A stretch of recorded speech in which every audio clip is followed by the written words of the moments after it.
What up? It's Benjamin D'Souza here, the Yachuan Emperor, back with another vid. I think I'm gonna do another Predator recap of the latest installment of the Old Man's podcast. It's the one after, I can't remember the name. It's early, man. It's like 3-4 o'clock in the morning. But it's the one after the our black women witches. Got the name of the podcast. But anyway, you know, I think I'm gonna keep my mask on this one. You know, y'all know how I get when I take that mask off, you know. But there's gonna be some overlay with the previous 2 or 3 podcasts or whatever, but I'm gonna try to tie it all in. But you know, just stick with me. I'm going off the top of the head, no fucking script, going straight off of memory. But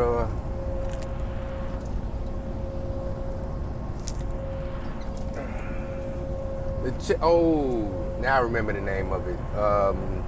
The Nicole Michelle podcast, when she came back on or whatever. And she was asked about the question, are black women witches? And she spoke about it, you know, her personal interactions with certain forces, that being magic or esoteric knowledge or whatever. And she was saying all this shit. You know, I know this shit is real, and you know I'm covered in the blood of Jesus. And if anybody's going through, you know, said situation, call me. No, if you are a black man under the sound of my voice right now, don't pay her no motherfucking mind. You don't call her. Do not call her. Let me tell you this. We are all capable of magic. The magic is within you. You don't have to go to a witch doctor or shaman. You know, we are all priests in the highest order. You know, the magic is within you. And I tell, you know, certain people who I talk to about this, you know, I tell them the reason why the cross, the symbol of the cross, and let's say the 6-pointed star or the pentagram or the inverted pentagram or the crescent moon and star, and you know, all these other symbols that are synonymous with either religion or esoteric knowledge and whatnot.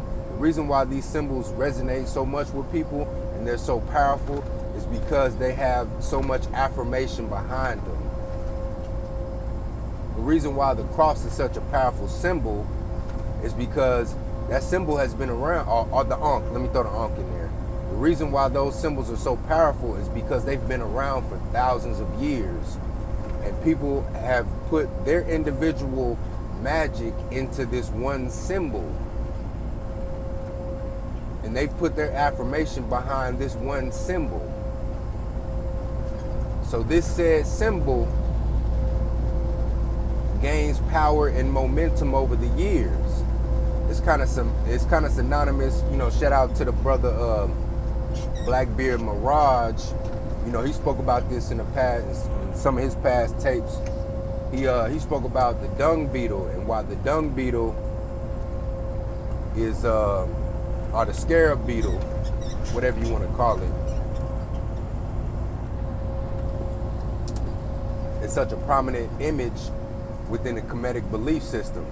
Is because this scarab beetle or dung beetle, whatever you want to call it, rolls this ball and keeps rolling this ball, and this ball gets bigger and bigger and bigger and bigger over time. Over time. Same with these images. You know, whoever creates an image throughout their entire life, they put affirmation behind that said image. They pass that image down to their child. Their child then takes the affirmation that their predecessor, or their, whoever came before them takes the affirmation that they put into it, and then they add on their affirmation on top of that. Then the grandchild does it. Then the great-grandchild does it. Then you get what I'm saying.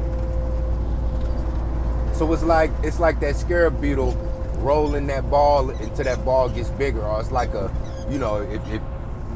you was born in the 80s and you grew up watching Looney Tunes, it's, old school Looney Tune cartoons, when you see that ball of snow roll down the hill, and it'll start off as a small little pebble, and then before you know it, it's looking like the goddamn Indiana Jones boulder coming down the hill and shit. Yeah, it's like that. You create your own magic, man. You are your own magi. You are your own magician. You are your own shaman. You don't need to go seek counsel from anybody else. You are more than capable of having a direct connection to whomever you deem as your creator. So when she came with this, well, give me a call. Nah, fuck that shit. Don't call that bitch for shit. Don't call her for nothing. Now if she wants some other females or whatever to give her a call, yeah, go ahead. But I'm speaking to the brothers. Brothers, don't inbox this heifer for shit as it pertains to the esoteric. But yeah, this shit is real though. This shit is real.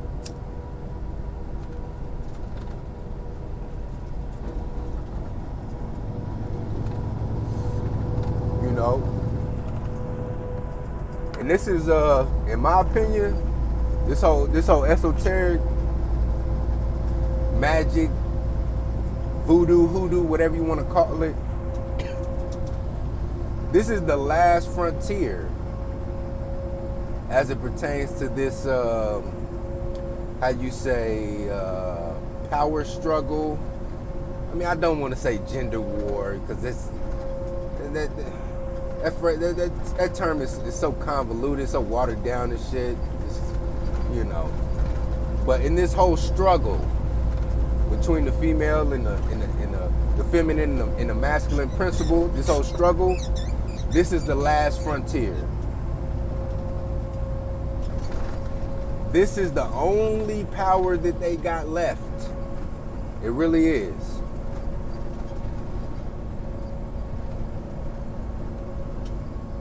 And a message to the brothers: if you want absolute power and absolute supremacy of your own personal domain, of your own personal bubble, it will be incumbent upon you to master those endeavors. Now, I'm not saying just, cannonball into the shit and, get in over your head. I'm not saying that at all. You gotta respect this. This element that I'm speaking of, it's just like any other element. It's like fire. Fire can be used as a tool to warm, to bring warmth, cook food, but it can also be a destructive force. If you are not careful and diligent when you're going on this journey of this esoteric knowledge, you can potentially bring harm upon yourself. So I'm not just telling you brothers to just go out there half cocked. It's kind of like if you're a first time gun owner,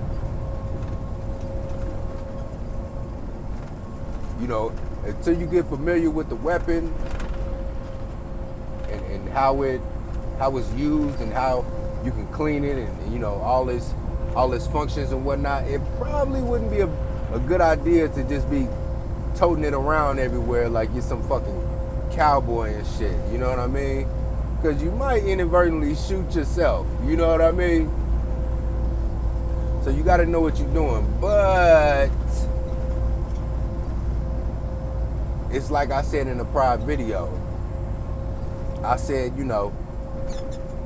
if someone comes up to you and they want to fight you and they smack you in the mouth, or they sock you in your shit. It don't matter if you don't want to fight. You're in a fight. So it'd be in your best interest to fight.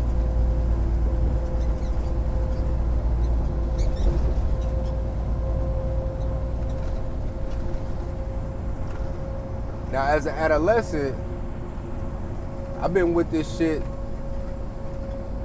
on a low level for a while, since an adolescent. But then, you know, when I really came into my own, latter teens, early 20s, I really got thrown into the fire.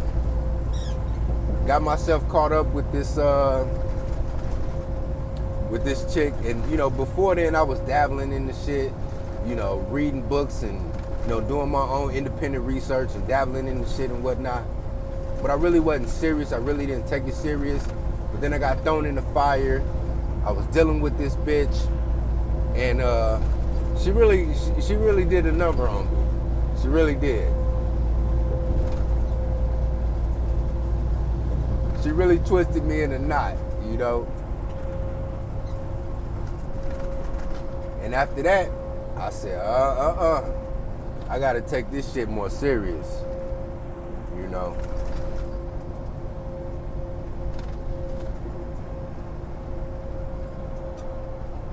But yeah, you're gonna have to arm yourself. What Ice Cube say in that movie, what's it called? Lottery Ticket. Protect yourself at all times. Protect yourself at all times, man. You gotta walk around with the mind, with the warrior mindset. You know, in the book, The 33 Strategies of War, the author Robert Greene says, you know, before you go to war, it all starts in the mind, and it all starts in the spiritual realm. You know, you have to spiritually prepare yourself to be a warrior. You know, every engagement that you have with a person or a potential enemy or a specific demographic of people whom have made it known to you that they are your enemy, you have to engage them as if this is an exchange of war. Because war just isn't on the battlefield where, you know, with blood and steel and soil. War is also psychological, mental, and spiritual. So whenever you are engaging with a potential op, if you will,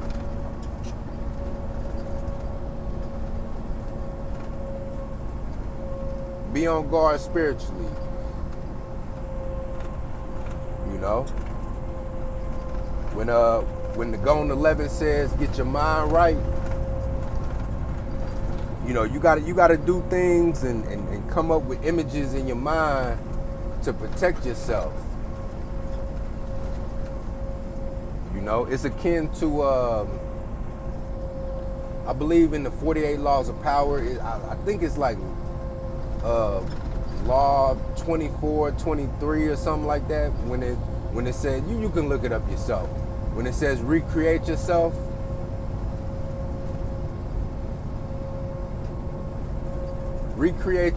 and create images in your mind and create thought forms in your mind that can protect you against the various slings and arrows that you're going to come in contact with on your day-to-day comings and goings. Because you can go into a store and a simple interaction with a cashier of some sort, you think that shit is harmless, but you don't know this motherfucker done put, you know, 2 or 3, and at least then tried to put 2 or 3 curses on you in just a simple ass conversation. And if you're not on your shit, you know, they lay that concrete down and that shit settle, you know, that could really trip you up. You feel me?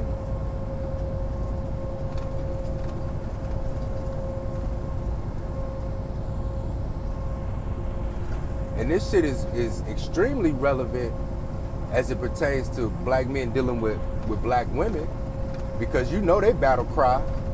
You know they battle cry, niggas ain't shit. I've heard this phrase from bitches from the East Coast to the West Coast, from up top to down south.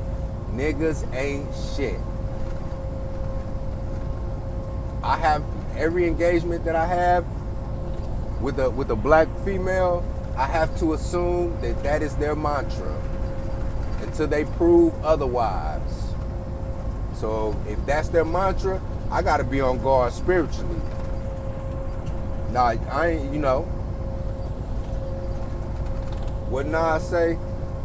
Let nothing slide.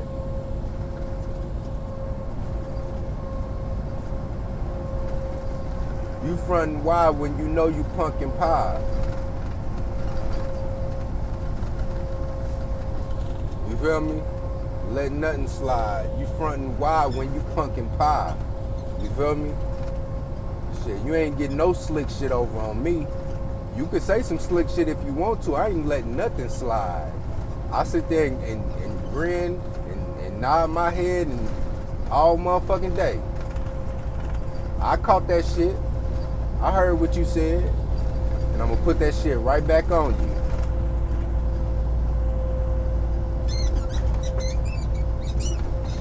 You know?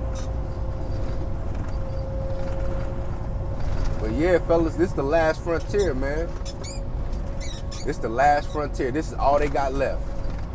This is all they got left. That's why they talk so much shit. You know, all that talking shit, those are curses. Those are curses. When they talk that shit to you, calling you all this and that, and it really, all this shit really resonated with me when I heard the opening monologue, or not monologue, but the tape that the old man played about this Olivia R. bitch. I can tell from her dialect she from St. Louis, old ratchet ass, North County, weave patting ass bitch. Shit. I already know where she from. But yeah, when I heard that shit, I said, oh, yeah, this is a venomous witch spewing her brew. You know? And if you brothers aren't equipped, if you don't, as Nagon would say, got your mind right, that shit'll really, on a subconscious level fuck with you. That's why, it really is incumbent upon you to arm yourself, you feel me? On this spiritual tip. Because this is all they got left, man. This is all they got left.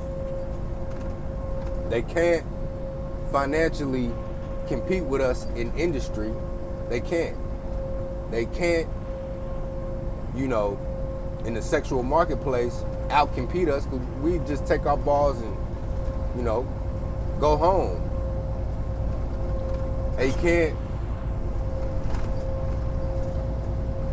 use physical force to coerce us to bend to their will. So this is the only thing they got, man. This is the only thing they got. Now they might try to use their magic and shit to try to, manipulate other simps to be their little sicarios, or be their little enforcement arms or be their thumb breakers and shit. But all you gotta do is let them simp ass motherfuckers know, hey, you cross that line, some blood gonna hit the ground. You feel me? Whether it's mine and yours, hey, you come at me wrong, some blood gonna hit the ground one way or the other. So shit, you can go on about your business. Or shit, as they say back home, shit, Lord bless you. Lawrence A. Jones gonna dress you.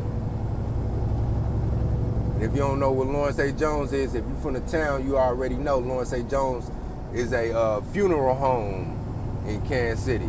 Yeah, the Lord gonna bless you, but Lawrence A. Jones gonna dress you.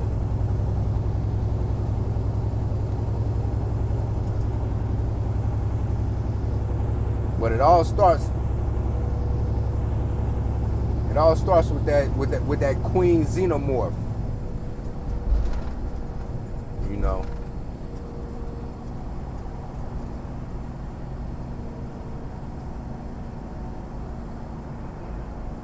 But yeah, what else is going on, man? What else is going on in that podcast? Oh yeah, she up here. Now see, this is another thing, man. A lot of these chicks, they know that this is the 11th hour. They know. This the fourth quarter, 2 minutes left on the clock, and they down by 10.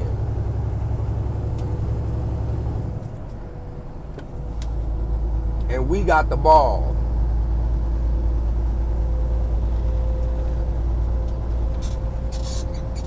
You know what I'm saying? Yeah, they got 3 timeouts.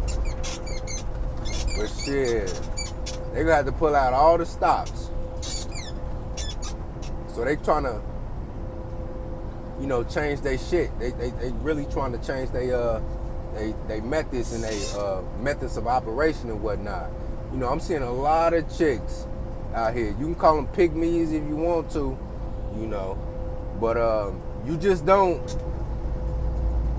walk around for the past 4 or 5 decades talking about niggas ain't shit.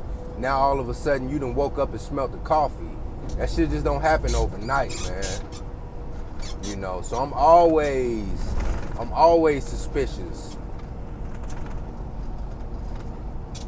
Always suspicious. You gonna have to show and prove, man. You gonna have to show and prove. You gonna have to get more than lip service. You know, I don't want to hear that. Oh, the black man is God. He's my king. Come save us, kings. You have to get more than that.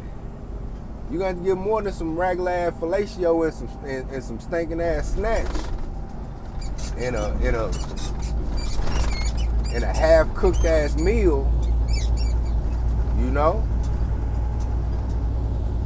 And it's another thing, man. You know, a lot of you brothers, man. I'm not talking about my MGTOW monks, but a lot of you brothers, man, that's going out, you know, at least interacting with these chicks. You're going to come across a lot of these chicks, man, in the next few years. They're going to try to become extremely demure and extremely meek with you. They're going to try to change the manner in which they speak. They're going to try to change their mannerisms and all that. But all you got to do, you don't necessarily have to poke them.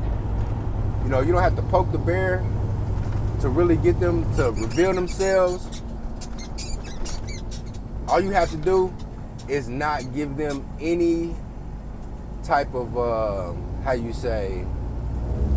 sign that you're receptive to whatever the bullshit that they're trying to, whatever mask they're trying to put on for you, you know. So if it's a chick and you know that she's hostile towards black men, or you suspect that she's hostile towards black men, but she puts on this front and she puts on this mask to try to fool you and shit, all you gotta do is just be real bland and real baseline with her.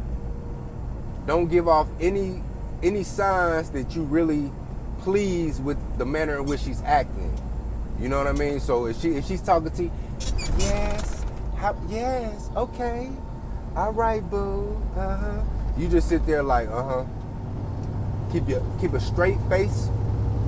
You know, don't let the octaves in your voice go too high, too low.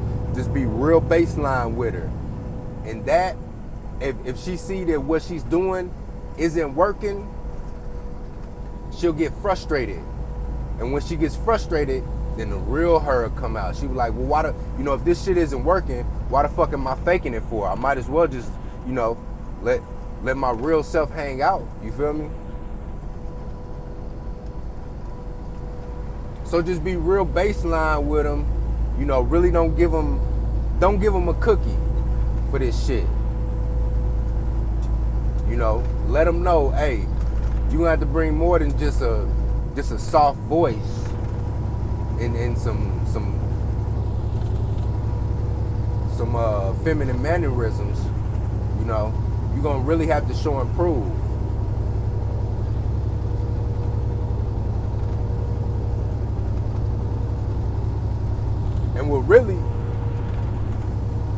me look at this Nicole Michelle chick with the side eye, which really ties into this a Black Women Witches podcast. I'm not calling her a witch, I don't know her like that. But she did try some slick little psyop shit. She tried to slide it in there. And I was going goddamn mania in the fucking chat, man. But that's why I had to wait, had to sleep on it before I made my response. I didn't want to have to take the mask off, you know. But she said some shit, you know, to the, what did she say? She said something to the effect, she was on some slick shit trying to promote egalitarianism.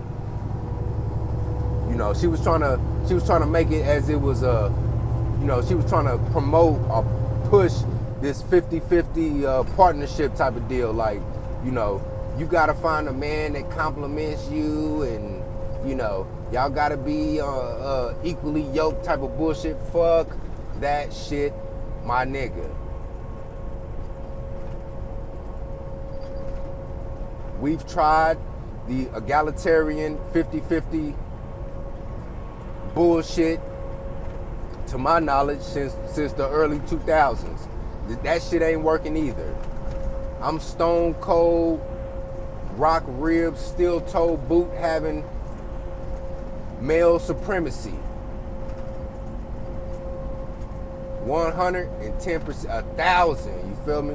A thou wow, as we say back home.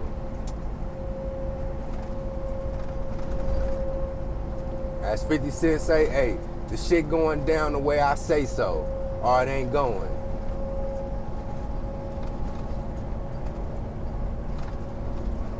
It's going the way I say it's gonna goddamn go, or it ain't going.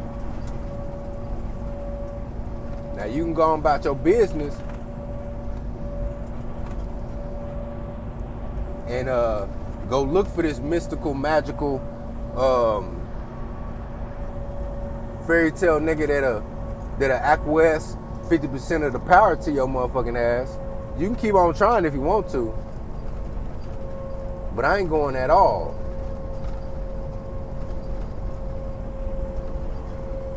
You know? And as I believe Jason Black said in one of his recent podcasts talking about alpha male lessons, when he said, you know, this is about the primacy of men, of black men in particular. And if any woman doesn't come out and support the primacy of black men, she is an enemy of the people. I'm paraphrasing what he said. But you know, that segment of that podcast came into mind when this Nicole Michelle broad tried to slide in that egalitarian shit in there. Nah, we're not doing that no more. We're not doing that no more. It's male primacy or go at it alone.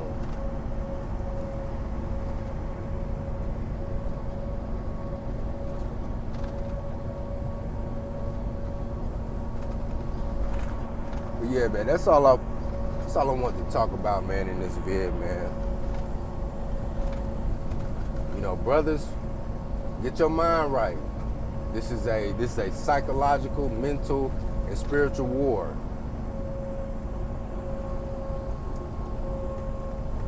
Yeah, this is Benjamin D'Souza. Like, share, and subscribe. You can contact me at onepeople, onenation, one destiny @gmail.com.